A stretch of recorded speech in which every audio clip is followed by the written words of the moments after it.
Mr. Carlos. So good morning, Senor and Senorita. Is that right? I feel very honored to make a presentation in front of you. For around 50 minutes, that I would like to introduce the pioneer disaster mitigation system, Honganji Water Pipelines, in Kyoto, Japan. So at first, the left picture, in the picture of the Honganji Temple, you can see the water cannon is working for protecting the pagoda. It is working by a gravity-based water taken system. All structures of national treasures and important intangible properties in Japan are installed these firefighting systems. And right pictures, the Todai Temple, which is very famous it is located in Nara, is also installed water cannons in 1907. So here's a picture of Higashi Honganji Temple in 1897. So you can see the water intake system. It calls the Honganji water pipelines. This water intake system is working for difference in elevation 44 meters between the water reservoir. And you can see the water is reach the tallest wooden structure in the temple site is 38 meters high. The firefighting system like trencher and water cannon by Honganji water pipelines is the first case of which was devised as a fire water supply system of the traditional wooden building in Japan. So there was a reason why Higashi Honganji Temple devised such kind of pioneered system. The Higashi Honganji Temple repeated 4 times, burned down and reconstructed whole wooden structures in temple site in a period of 76 years. For these reasons, the temple decided to build firefighting water supply system. And there's another reason why this system is so important. Here's a Google Earth view for Kyoto. And the water resource of Kyoto, mainly two rivers, Kamogawa and Kasaragawa, is located on the left side of basin part. That is Kyoto City, as only a natural water resource of Kyoto. So the reason over 90% of water have been supplied from the Lake Biwa is the biggest lake in Japan and is a neighbor in the Kyoto City and Shiga Prefecture. Sorry, that is a 10 kilometers long canal since structured 1890. And this Keage is a place where the water is gathered. In this place, in Keage, from Keage to Higashi Honganji, it apart from 4.6 kilometers, the Honganji water pipelines is connected to 2 places, and it supplied water. It supplied water to the fountain and a pond of Shosein garden and moats, not only for the firefighting system. But the pipelines was terminated due to the inadequate water supply triggered by the leaking of the cast iron pipes that feed water to the site. The water supplying was stopped since on February 2008. The Great Hanshin Awaji earthquake in 1995, the most biggest problem was the fire spreading, and the reason why the fire spreading is the pipe joints of water service were separated or break. That the earthquake resistance of pipelines can be secured. That system can supply the firefighting water for even when a large earthquake is feared to fire spread. So we set up the 2 objectives of conservation. First, for conserving for the historical value for cultural heritage, and to protect against earthquake fire. Ordinarily, when the restored method, the pipes are replaced for a new pipe only where leaking or rusting. But uh, this study suggests rehabilitation method that involve the insertion of a polyethylene pipe into the existing Honganji water pipelines in pipeline. So there's a little Japanese remain. Uh, the closing fit construction method, the right side, right hand method, reduce the inside diameter to a minimum by sticking a polyethylene pipe to the inner wall. But in this case, branched pipelines that connect main pipe are not proper to earthquake resistance. So the pipe-in-pipe construction as a self-supported pipeline can unify the entire pipe network as one pipeline using a junction made of polyethylene pipe. So we propose both methods need to be employed by dividing in pipelines. Here's a plan. So from number 1 is Higashi Hongan Temple site to number 12, we plan the pipe-in-pipe construction method that they are necessary to insert branched pipelines. And here's the vertical depth and distance, and the number 17 where is a water reservoir, and to number 11 there's a 35 meter the vertical drop, so it can be make a best power for the water flow. So we decide to closing fit construction for restoring. Sorry, and the other part is at pipe in pipe construction for restoring. So our conservation plan it shows 4.4 sorry 5.4 cubic meters per minute flow rate. And on the other hand, if the pipelines to this restored only for leaking parts, it shows 3.5 cubic meters per minute. And we planning a water supply system for firefighting system with Honganji water pipelines. And first, we surveyed the firefighting system on the temple site and the Kyoto city place, and there are three steps for doing firefighting. The first step is for small scale fire, and second step is fire for several building scale, and the third step is aiming for the earthquake fire. So we compute demanded firefighting water to each steps. And these are targeting place. The first Higashi Hongan temple site, and second Shimogami Shakuyamachi area is insufficient in firefighting water supply in case of earthquake in the surrounding area. So the current system of temple site, there are three types of pump supplies to all firefighting system. And two fire hydrants, sprinklers, and drencher and water cannons.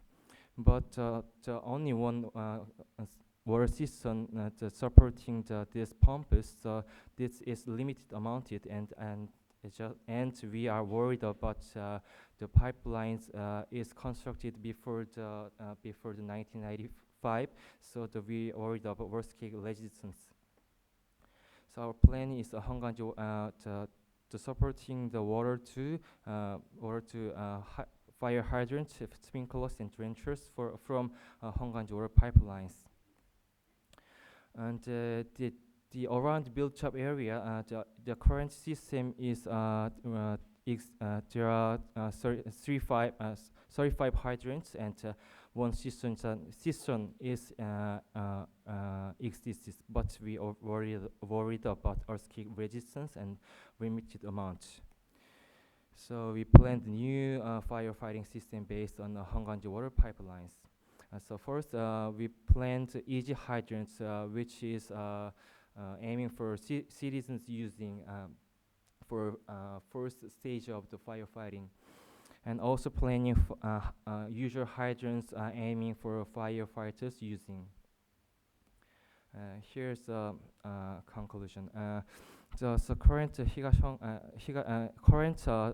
current of Higashongan temple site and the built up area, there's the limited water season is supporting the firefighting systems, but in our planning, of course, Honganji water pipelines can be support the part of the firefighting system, not all of the one. So I want to move non-fiction citizen activities based on the restoring plan. So here's Google Earth view of temple, Higashon Honganji temple site, and the blue line is Honganji water pipelines is installed. And the in front of the temple, there's a moat is 700 meters long, and you can see the green belt zone. And the temple is very nearly located in front of Kyoto station that is expected to use temporary evacuation place when it is a huge disaster. But because of the road and street parking isolate the green belt zone is not popular to neighbor citizens. So the citizen activities are wanted to the use of Honganji water of Honganji water pipelines and the green belt, like this planning image. So they're connecting the temple and the green belt zone and using the waters for the gardening. And based on that restoring image, citizen activities are directing and planning plan the day market for the theme of food, art, and disaster prevention for car-free day for one day. Citizen activities for announcing the necessary of conservation.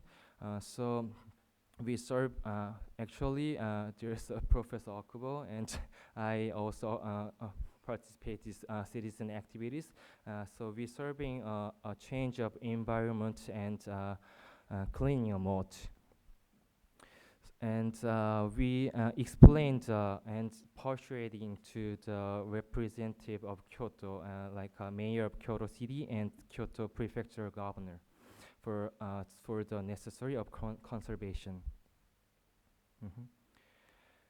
So and the other picture of the day market of food, art, and disaster prevention, and you can see some police car and the fire engines and some market. The important thing that I thought that is local citizen who live near the temple site made the original plan to using a green belt zone like tree climbing, and some children enjoyed and learned using a green, and hopefully the children remember the Honganji water pipeline. So the conclusion, we proposed a restoring plan of Honganji water pipelines that would be worked for a firefighting system not only for Higashi Honganji temple site, but for the surrounded built-up area. And second, citizen activities are trying to announce to how to restore Honganji water pipelines by directing events. Obrigado.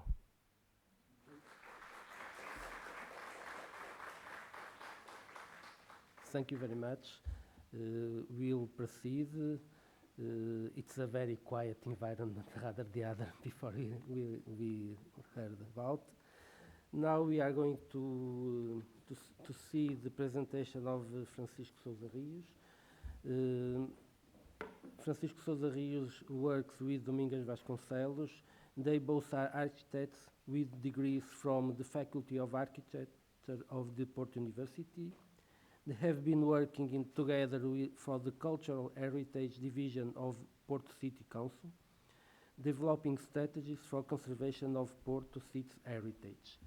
We will see a work on Porto City Heritage Map, a device for slow risk management. Thank you, Mr. Carlos Bateira, for your kind words. Good morning. A living city is a matter of everyday care. We can easily observe that even the apparently lifeless stones and buildings need attention, demand maintenance, and require continuous renovation in order to reverse the fatal erosion caused by the hands of time. If this is not taken seriously, quietly the collapse starts. At first unnoticed, but over time the metaphorical and real cracks appear. One day after another, decay sets in. This is slow risk in action. In Porto City, as a result of progressive abandonment of regular building maintenance practices, which have even led to its widespread loss of technical skills, there are countless buildings that are in an advanced state of decay. The reasons for the current situation are well documented and include ancient rentals and undivided legacies. Regular maintenance, like painting the facades and windows or cleaning the roofs, has stopped. And at the same time, a new culture arrived, a fashion for buying everything new, which is leading to replacing window frames or even the whole structure every time work is required. Every year, valuable buildings are abandoned and become more dilapidated, with many being lost to dereliction. Unfortunately, the speed of the current regeneration plan is not enough to combat the decline. Degradation creates conditions that are many times exploited to justify the replacement of damaged construction elements with new, poorer quality products. This process is very evident in the substitution of facade coverings and window frames.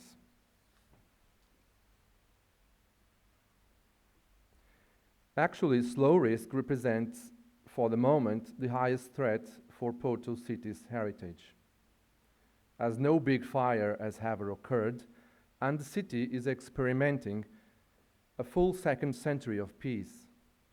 It is also important to note that the hard granite soil is supposed to serve as a protective undercoating against earthquakes. Therefore, natural disasters are far less of a threat than the disaster of neglect. This scale of seriousness of dereliction in Porto often leads to the acceptance of building practices labeled as recovery or renewal, which is in fact simply destroying the history of buildings by masking authentic materials and elements in their place, using mock or fake components which poorly try to allude to what has been lost. Therefore, we are seeing further decimation of our built heritage. These type of works are too often approved as they claim to be a solution to a well-publicized problem, that of dereliction and abandonment. However, carrying out projects which do not protect and respect the heritage of our city only reduce the uniqueness and, therefore, devalue Porto. In order to contribute to a progressively more sustainable management of the built heritage in Porto City, the city's heritage map has been prepared and included in the city's master plan. The city heritage map is part of the land use plan, such as the zoning map and the street hierarchy map. Its making was preceded by a survey and a register of more than 1,000 sites, a list of which comes attached to the city's master plan. In this way, the city's heritage map works as a local list of historic buildings and areas, More specifically, it shows buildings of heritage value, areas of heritage value, historic cores, and also historic gardens. Its aim is to draw attention to these areas and buildings, demonstrating to people that these assets are important to the whole city, as well as each specific place. Thus, remarking that heritage helps people to define its identity and to build a community. It is what differentiates areas and makes them unique. Citizens are very often proudly and focused when it takes to their own streets and neighborhoods. The Heritage Map's main purpose is to promote and encourage enhancement and protection practices in buildings and urban settings with heritage value. Accordingly, so that Porto's citizens take a better view and are convinced that good and beautiful buildings are worth keeping, information is offered to the public concerning assets which reflect and witness the architectural, artistic, and historical richness of the city. This information can be found on the official site of the City Council at the MIPWeb Cartography Gateway. In addition, the city's Heritage Service provides expert and constructive advice, guidance and training to support the management and presentation of Porto City's heritage. Promoting scientific seminars, conferences, guided tours for the inhabitants, good practice experience sharing, and workshops for students and citizens have also been producing very interesting outcomes. At the same time, an effort is being made to campaign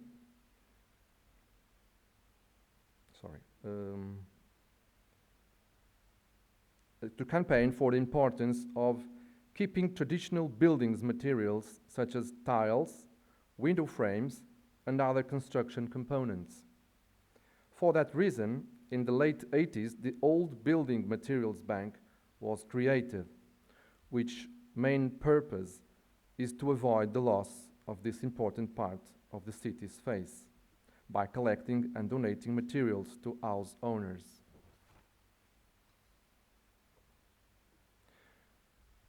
Through this project, work to some of the buildings of heritage value has been completed, in which it was possible to reverse the omnipresent threat of the awful commonplace practices. This work may be considered to be good practice, demonstrating the ways in which the planning system can secure positive outcomes for the historic environment, as heritage matters to people. Sometimes it was possible to advise the sponsors of projects which had not respected the heritage value and guide them towards a better design standard and thus avoid the destruction. Every so often, the change of use is implemented gradually, phasing interventions for conservation and restoring of buildings. Other cases retain the initial use, preserving the integrity of the building and renewing and updating in a respectful manner.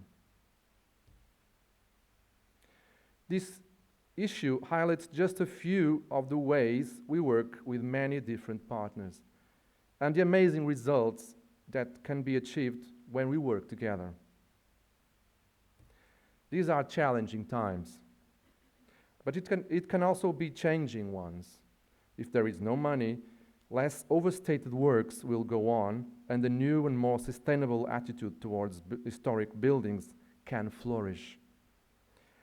Like Professor Jigiyasu said, we believe that a well-conserved natural and historic environment based on traditional knowledge and skills considerably reduces underlying vulnerability factors, strengthens the resilience of communities, and saves lives. Perseverance in regular maintenance is the key to avoid slow risk. To conclude, we'd like to quote Álvaro Siza. I consider heroic to own, maintain, and renovate a house. In my opinion, there should be the order of the trustees of houses, which every year would attribute a knighthood and a high cash prize. Please feel free to make any questions and to give us your opinion about this work. Thank you.